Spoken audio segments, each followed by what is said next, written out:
Don't forget to like, follow, subscribe, and turn on notifications so that you will receive alerts when there are new episodes. Go get it. That's what I tell 'em. I've been grinding for so long, I wake up and chase my goals. I go out and I go get it. Hot or cold, that's all I know. I don't succeed, then I don't breathe. Success, what does it mean? If I conquer all my goals, then I'm living out my dream. Dig deep, go out and get it. Success Chronicles. Compete until it's finished. Success Chronicles. Go take care of your business. Success Chronicles. It's deeper than just winning. Success Chronicles. Hey, what's up, everybody? This is Chip Baker. We are here today to highlight some of the authors of The Impact of Influence, Volume 7. I'm super excited to have them on to share their journey so you get to learn about who they are, what they're about, and so that you can go follow them and their amazing journeys and show them some love. So, first off, I just want to say thank all of you for saying yes to be a part of the Impact of Influence family.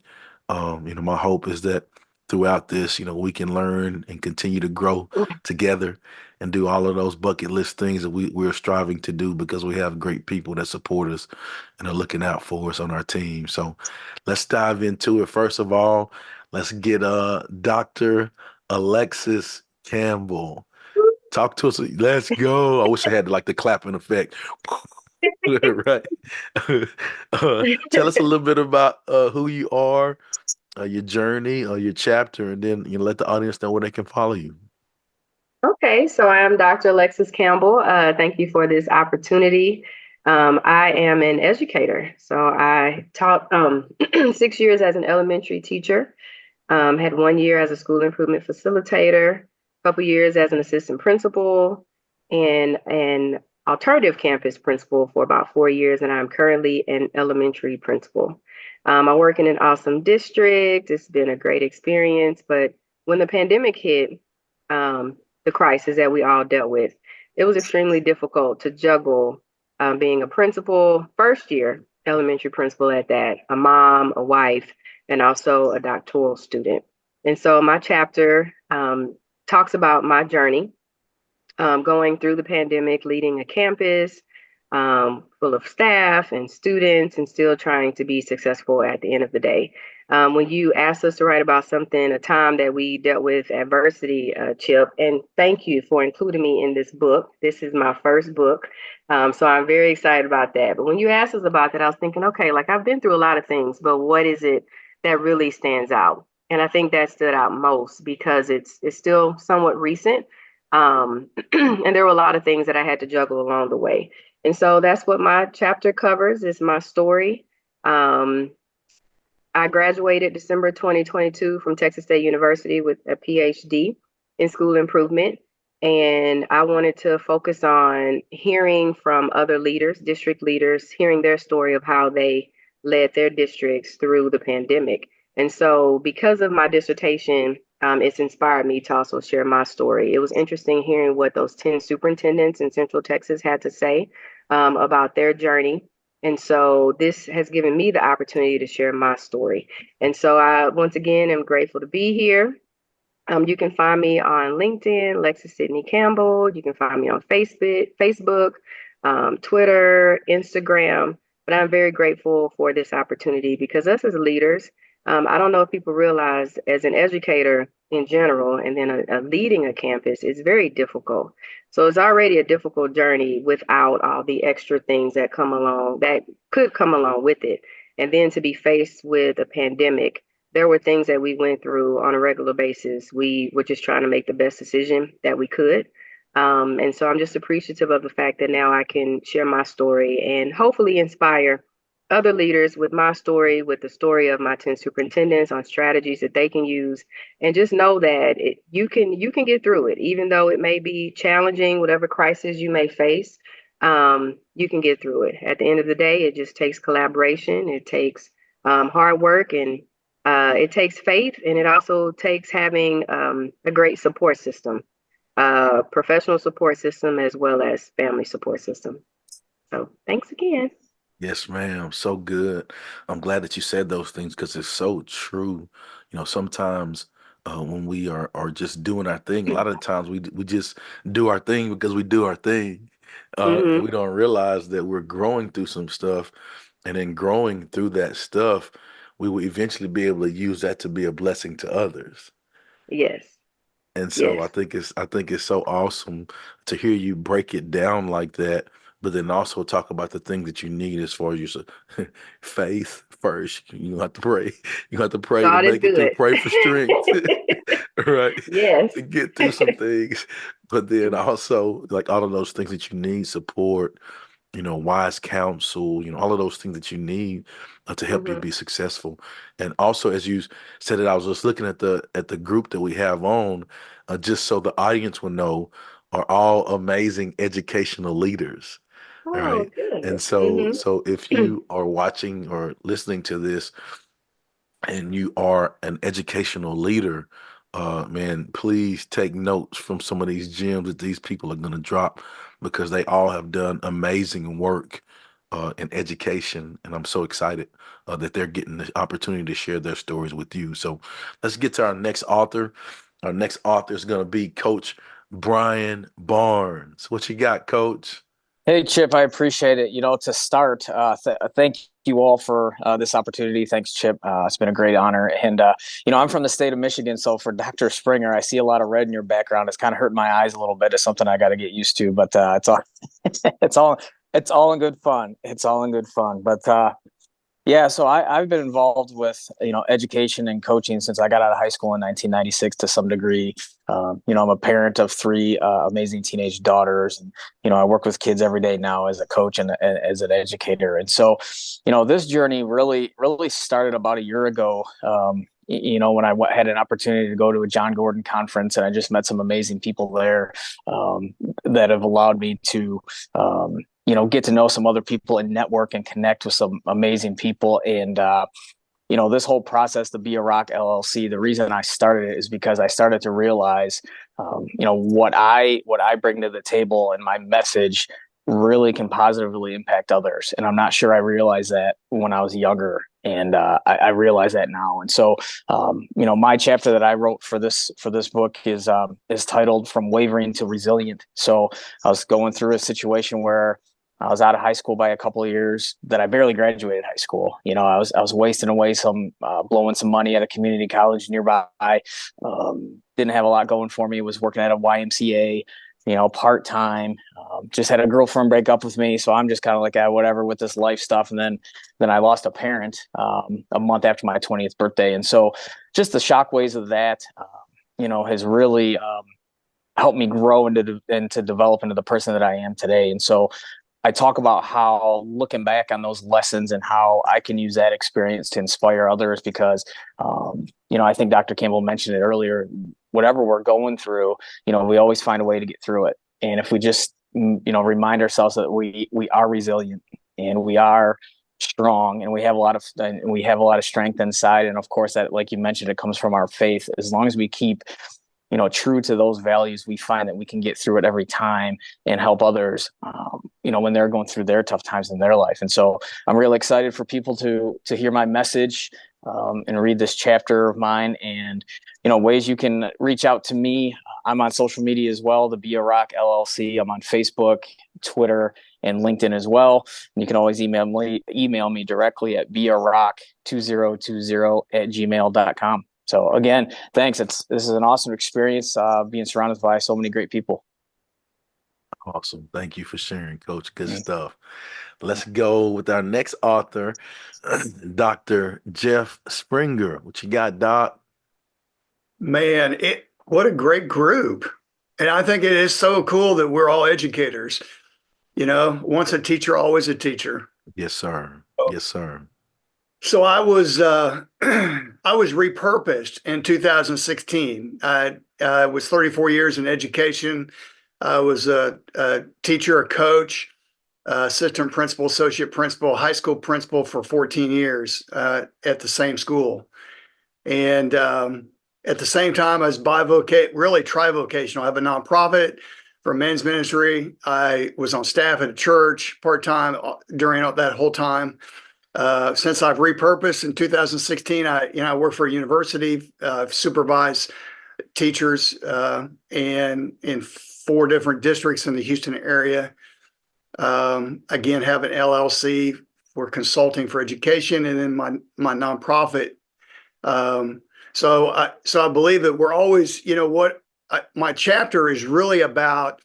You've heard it said that the journey is the destination, and I always thought that I had this end in mind, that I knew what I was going to do, but God had different plans, and sometimes you have to go through that struggle to get to His plan, and I wouldn't be here if it wasn't for what I write about in my chapter is how I aspired in Texas.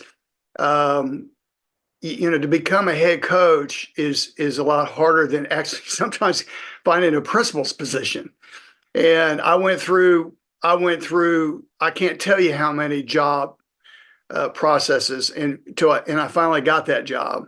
The job that I thought that I would have, perhaps the rest of my life. I wanted to retire or as a head coach or maybe an athletic director in a small town that I lived in, raised my family, white picket fence, the whole 9 yards. And I got that job and I lost it in a year. And so the journey, the trajectory of my job, of my career changed from on the sidelines as a coach to in the stands as an administrator. And of course, as an administrator, I was on the sidelines too, but a lot of times on Friday night, many Friday nights, but definitely a different perspective and a different set of responsibilities. But what turned out to be probably one of the darkest times of my life that took me several years to get beyond, ended up being one of the greatest things that ever happened to me. I wouldn't be here right now, obviously, and I wouldn't have the relationships that I've had. So for 21 years, which was almost 3/4 of my career, it was in administration, and so obviously different platform, different opportunities, and just the idea that what we think is going to be the story. Sometimes we have to pivot, just like we did. Many of us had to pivot during COVID. In life in general, we have to be prepared, and we have to be able to kind of reflect and renew ourselves sometimes and reinvent ourselves. And so that has a lot to do with the chapter that I wrote, and just making sure that we understand that along the way, it's not always going to turn out the way we project it, but it typically turns out even bigger and better. So good, Doc. Share with them where they can go follow you and check you out with all the amazing work you got going on, because you got some great stuff going on. You bet. To God be the glory. I on Twitter at Suit Up Ministry, singular, Suit Up Ministry, at Suit Up Ministry, and then Instagram is all one word, Suit Up Ministries, plural. And I'm on Facebook, and Jeff at suitupministries.org, or the website is suitupministries.org. So lots of places, LinkedIn as well, Dr. Jeff Springer. So I pretty much got it covered. There it is. But what I want to do is I want to ask one more round of questions before we get you guys off. Just knowing you, all three of you, knowing the amazing works that you've done, how you all talked about in your journey, it made me think about the big L word, and that is legacy, right? And so, just a question for you, all of you. Talk to me a little bit about legacy. How important is it for you to have a great legacy? I know, and this is just me. I just may be biased because I like y'all a lot, but I think that what you all are doing and have done will be an amazing, or you're leaving and living an amazing legacy. And so, talk to me on your thoughts about legacy, and we'll go in the same order. So, Dr. Campbell, let's start with you. Hit us a little bit with legacy. Hey, that's a great question. Like you, Coach Barnes, we have 3 girls as well. And so I am mindful of my legacy and how I carry myself. I want to be a role model. I want to be viewed as positive. The reason why I got into education was to be able to advocate for other students who may not have a voice, to make sure that all students were treated fairly. And so for me, just the big picture is everything that I do. I'm a child of God, like I mentioned, my faith. But everything I do, I want to be able, I want other people to be able to say, like, she worked hard, she tried her best, and she was positive, and she was a great role model. So for me, it's about making my daughters proud, being that strong Black woman that they can look up to, while also, like I said, just being someone that is there for all students. Um, I know for me, just a little bit of back about my background. I'm from a small country town. My parents worked really hard to accomplish everything that they had. When they were growing up, they didn't have much. My dad would even talk about how they would pick beans and things like that, him and his siblings, just to help their parents provide for their family. So they have made a point to instill in my brothers and I the importance of education and the importance of being kind and helping others. Um, and so that's something that I live by, just to keep in mind of all the things that my parents went through in their childhood and adulthood to make sure that their children were successful. Like I'm trying my best to just make them proud and to be um, that role model, like I mentioned, for other women, for students. And then also another thing is I feel like sometimes in life, as women, we feel like we have to pick and choose what we need to focus on. And so I'm also trying to show others that you can have the family. I have the husband and 3 kids. You can have the career. Whatever it is you feel like you want to do, you can do it. Writing a chapter in a book has been one of my goals. And look here, now it's happening. So just keep those goals in mind. But at the end of the day, it's for me, it's about being that person that someone can look up to and say she really treated everyone fairly and she was there to support her students and her staff and to leave that positive legacy. Boom. Yeah, Jump in there, Coach Barnes. What you I got? tried. That was on the spot. Let's go. I well done. I'm not sure how I can follow that, but no, Oh, I think our legacy is always evolving, right? And so I think at the current moment, those that are close to me know certain things about me.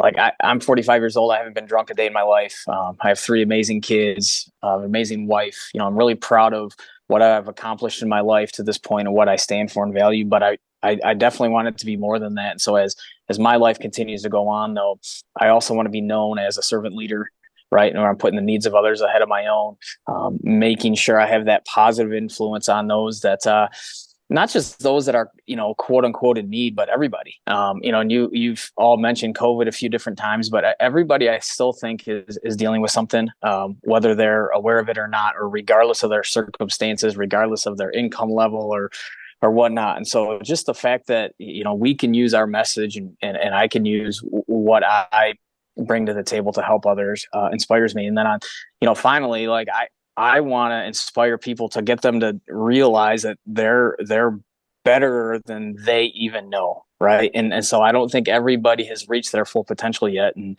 that includes us. And the fact that I want to inspire them to know that they control their life's narrative, and and don't stop reaching for that goal or reaching for that dream until you get there, because it's never over. And so I just think, like I said, to sum it all up, somebody who's going to impact others in a positive way, and when they talk about me one day, they're going to say nothing but great things. Yes, sir. I love it. So good, Coach. Dr. Jeff Springer, what you got? Man, you did have to put me last, huh, Chip? So Sorry. I think there's you were strategic in that. But when I think of my my dad I think of I think that I would say when I describe him that he was always there. He was always there. And I mean, I look around my room, I got pictures of him and things, to describe just that are very, picture paints 1,000 words. You can see his love, and you see what he did, and he definitely was present. He was what we call DAD, the acronym. We have an acronym for DAD in my ministry called Daily, Active, Devoted. And so that's what I want to be. I want to be daily, and I want to be active, and I want to be devoted not only to my grown kids that are 34 and 35, which, and then be the husband that God has called me to be, which haven't always been, but every day we got a new day, to make that right. And then my grandkids, and those, I used to be the thousands and thousands and thousands of students that, matter of fact, I was going to be late to this meeting, and because I have a new partnership with one of my former students who's 54 years old. And that, when I tell my student teachers that I observe that they're about ready to embark on the greatest profession ever, I tell them it's a lifelong engagement. It's not just, once a Springer, always a Springer. And so that's the legacy. The legacy, that's part of the legacy. I used to tell my seniors, how do you want to be remembered? And you have an opportunity, you have this window of opportunity. So one chance, how do you want to be remembered? And so finish. So, but I also remind people it's not how you start, it's how you finish.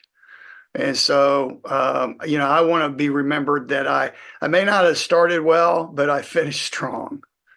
And, because there's not a lot of reward nowadays for longevity. And so you got to, it seems, it seems like the longer you're in it, the human error enters, and it only takes one thing to, upset a whole lifetime of good, good deeds. So I want to finish strong. And I think that's all. He was always there and finished strong. He finished strong. So good. Well, as we close, I just want to say again, thank you all for saying yes to be involved in the project. I want to encourage you listeners, you viewers that are checking this out. As you can see, amazing people. They gave the social media. Please go on, follow them, show them some love. If you're looking to get the Impact of Influence Volume 7, look at their social media. They will have links on their social media. Go support them. Purchase those books there to get signed copies from them. And so just, again, thank you guys for taking the time to be on today with me. And I wish you the best of luck. God bless you on your journey. God bless you, Chip. All right. And thank you guys for checking out this session. We'll see you next time. God bless. Go get it.